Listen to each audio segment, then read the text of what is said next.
上集話到國父巧遇玉文，與徒弟三人一齊到隔離村揾食了。話去就去，話睇就睇，唔通真係有咁簡單？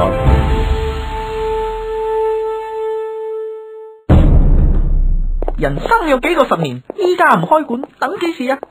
前邊就係隔離村啦。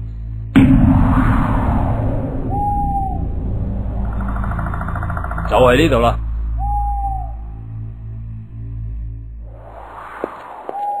咦？呢啲有份啱嘅地方，點會有人開館嘅？喂，點解有陣味嘅？咩味？來者何人？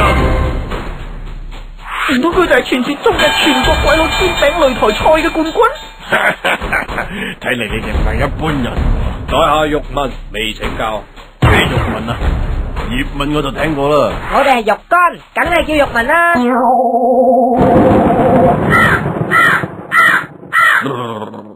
度係我哋頭，你哋想點啊？實不相瞞，我哋想嚟呢度開分館嘅。分館？你哋呢幾條豬腸粉都算沙膽啦。邊個揾我？發生咩事？豬腸粉，你嚟就啱啦。佢哋係嚟踢館噶。兩位兄弟，唔好誤會，我哋嚟係開分館，唔係嚟踢館噶。你真係唔識規矩啊！開館咪即係踢館咯。兩位英雄，聽我講，我哋真係要嚟呢度。你哋聽住。其實我哋係要。你哋聽住。我哋係聽住。係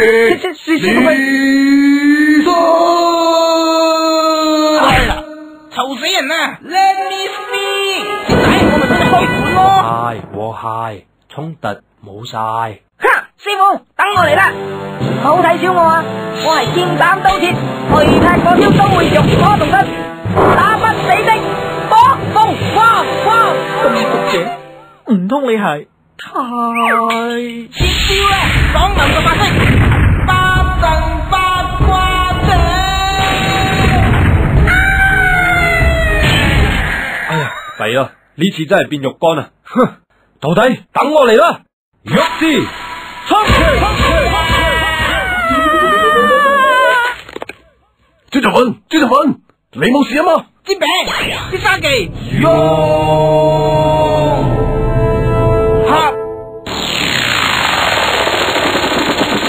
點解拉唔上嘅？棘住咗。咦？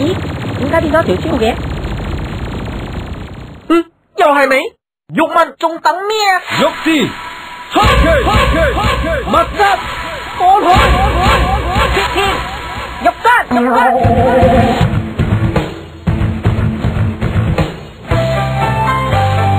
放下邪惡仇敵，亦打個真理道理明理，亦找個終於打在佢身上。點樣先叫做真英雄？勝利未了仇恨如花火，匆匆快減下秒就閃過。打得低最強又如何？都比不上面誠心一舉。